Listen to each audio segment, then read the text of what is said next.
current meta-paradigm is that matter is insentient.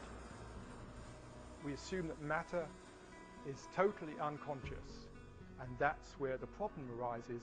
How does consciousness come out of something that is totally, absolutely unconscious? Consciousness is in everything. And the second bit is the opposite is also true. Everything is in consciousness. By which I mean, whatever we experience, whatever we know, is actually an appearance in the mind. When we look at the world, we know, and this is something science cannot deny. It looks at this a lot. The neurosciences explore this in great depth. In fact, it was really the beginning of psychology 150 years ago. Experimental psychology was looking at how the image in the mind relates to the world out there. We assume that's what happens. We know it's what happens.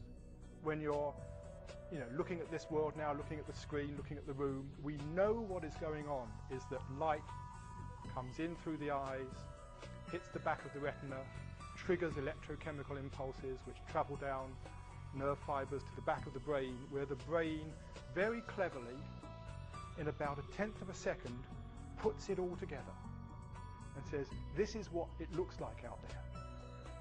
The brain creates its own image of what is going on out there, and very cleverly ties that in with the sound it hears, the feeling of sitting in the seat, whatever else, and creates this wonderful three-dimensional, hi-fi, surround sound, touchy-feely, virtual reality which we live in. But we're about 1/10 of a second behind reality the whole time. We're never quite in the now, try as we may. Well, we are in the now in a different sense. But so, again, this is something science cannot deny, but it never explores the implications of this. Everything we know is an experience in the mind. That's all we ever know. It's the forms which consciousness takes on. So you could say experience is an informing of consciousness. And I like to think another meaning of information is the process that happens in the mind.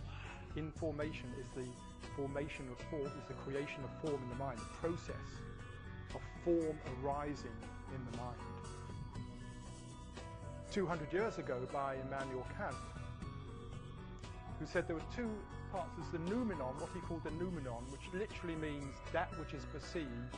We could call it the outside world, the thing in itself. And then there's phenomenon, which literally means that which appears, and that's the representation in the mind, forms in the mind. And what he realized was that we never know the thing in itself. All we ever know are the forms which appear in the mind. This was the basis of his philosophy, and it started off a whole string of philosophy in Europe at the time, and debate and stuff. But the two are different. I think Eastern philosophy gets at the same sort of thing when it talks about Maya. Maya is often translated as illusion. A better translation, I think, is delusion. We delude ourselves when we think the appearance in the mind is the thing in itself. This is the delusion. And what science tries to do is to work out what the thing in itself is like. So a lot of physics is trying to work out what is the noumenon, what is the thing in itself really like. And it turns out it's nothing like we think, nothing like we experience. So what we start realizing is the world out there is actually nothing like our experience of it. And the fundamental mistake I think that we make the whole time is we literally mistake our experience to be a representation, an accurate representation of the world, rather than realizing it's just our experience. The world itself is nothing like our experience. And this is what physics is beginning to realize. So we think we're seeing the world out there accurately.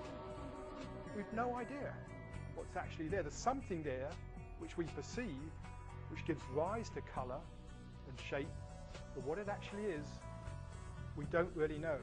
When we look at matter, we used to think that matter was a nice little solid particle. The Greeks thought an atom was this lump of matter. because that's what we have in the mind, that matter is solid. And then we realized that it was composed of lots of different particles clumped together, electrons, protons, neutrons. And then we began to realize that most of it was empty space. About 100 years ago, we realized it was more something like this. And in fact, if you made the nucleus of an atom the size of a golf ball, if you blew the nucleus up to the size of a golf ball, electrons would be like peas flying around about 300 feet away. So it's like a baseball stadium with a golf ball in the middle and atoms flying around the stands. That's how much matter there is in an atom. 99.9999999% empty space. And that's not even true. We now realize that even the electrons and protons don't actually exist. They're not particles. We call them particles. They're not actually particles. They're eigenvalues in a wave equation. It really means it's the chances of our observing something. There doesn't seem to be much there. As Hans-Peter Dürr said, whatever matter is, it's not made of matter. Matter as we know it exists only in the mind. So what can we say about the nature of the noumenon, about the nature of reality? It's not matter. What can we say about it? There's consciousness at this level. Whatever is happening at the quantum level, we could say there's some sort of interiority, proto-mind, whatever you want to call it, proto-consciousness, some vaguest glimmer of an interior world there. And yet there seems to be nothing there. This is another assumption point in science. We assume that there is an objective reality. But all the indications are there may not be. So what if there weren't anything there?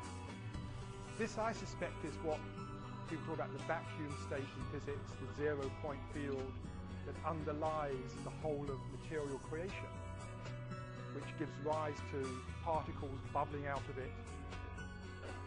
Or someone mentioned string theory yesterday. We don't know what the strings are made of.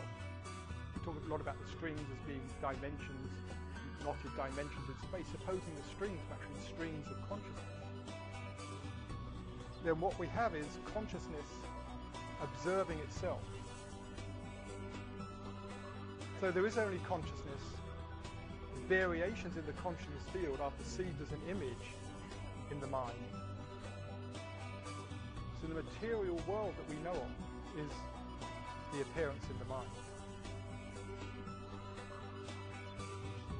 In the actual world out there, there is nothing there, no thing there. There's not nothing, but there's no thing. Thingness is something which the mind creates. The mind turns experience into things, but maybe there isn't a thinginess to the world. There is no thinginess there. The Tibetan Book of the Great Liberation said, matter derives from mind, not mind from matter. Now starts beginning to make more sense. The hard question is not how does insentient matter ever give rise to experience? How does consciousness manifest into all these diverse forms? Consciousness is fundamental. You answer this question, however, not through theory or mathematics or science.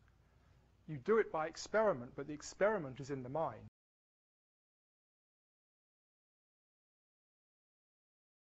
Now this is doing the rounds quite a lot at the moment. The law of attraction, they call it. I've been talking about this for years in terms of what you put out is what you pull back. This energy that we're generating that can now be photographed and can certainly be felt when you meet someone and you say, oh, I've got bad vibes from them or I've got good vibes from them, depending on their own state of being. This energy is the energy that creates our reality, because it attracts to us a reflection of itself, and what that energy reflects is our inner self, our emotional, spiritual, and mental state. So when we feel fear, we attract to us fear. We attract to us what we most fear. And this is the ultimate evolutionary genius. It's what I call designer evolution. Because of this system of what we put out is what we get back,